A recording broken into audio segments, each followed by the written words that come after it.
સુરતના ઉધના વિસ્તારમાં વિદ્યાર્થીઓ વચ્ચે છૂટા હાથની મારામારીના દ્રશ્યો જોવા મળ્યા હતા। મારામારીમાં 4 વિદ્યાર્થીઓ ઇજાગ્રસ્ત થયા હતા। શાળાની બહાર વિદ્યાર્થીઓ અને અન્ય લોકો દ્વારા વિદ્યાર્થીઓને માર મારવામાં આવ્યો હતો। આ મારામારીની સમગ્ર ઘટના સીસીટીવીમાં પણ કેદ થઈ છે। સુરત શહેરમાં સામાજિક તત્વોનો આતંક યથાવત જોવા મળી રહ્યો છે અને આવી જ એક ઘટના ઉધના વિસ્તારમાંથી સામે આવી છે, જ્યાં ઉધના વિસ્તારમાં વિદ્યાર્થીઓ વચ્ચે છૂટા હાથની મારામારીના દ્રશ્યો સામે આવ્યા હતા। આ મારામારીમાં 4 વિદ્યાર્થીઓ ઇજાગ્રસ્ત થયા હતા, જેમને સારવાર અર્થે હોસ્પિટલમાં દાખલ કરવામાં આવ્યા છે।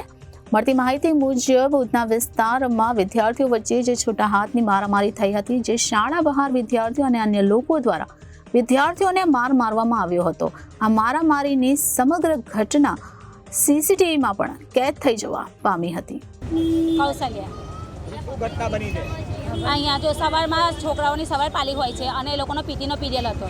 પીટીના પીરિયડમાં બધા છોકરાઓ ઉપર ક્લાસમાં જતા હતા, તો એક છોકરો મુસલમાનને એમ બોલ્યો કે ચૂંટિયા જેવા બધા છોકરાઓ છે। એટલે પેલા છોકરાએ મારા એમ પૂછ્યું કે કેમ તું ગાર બોલે છે? તો પેલા છોકરાએ કીધું ગાર તો મેં દૂંગા, તુજે જો હો તો કર લે।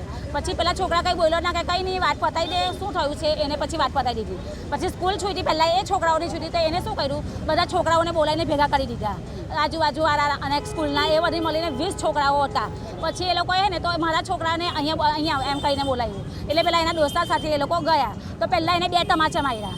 2 તમાચા માર્યા એટલે કંઈ ઊભો તો રહેવાનો જ નથી। એટલે એને પેલા સાથે કેમ મને માર્યો, એટલે પેલા બધા છોકરા થઈને એને બહુ જ માર્યો, એને બચાવવા એનો ભાઈ ગયો, તો એના ભાઈને બી બહુ જ માર્યો। પછી એના દોસ્તારોને બી બહુ જ માર્યા, બાઇક બી ફેંકી દીધી, પેલાનો ટેમ્પામાં અંદર પૂરાઈને માર્યો છે। લાતે માર્યો છે। ઈજા થઈ છે, તમારો કોણ લાગે? એ મારો છોકરો છે ને હમણાં એ હોસ્પિટલમાં એને છાતીમાં દુખે છે। એ લોકો એને સુવડાઈને એટલો માર્યો છે।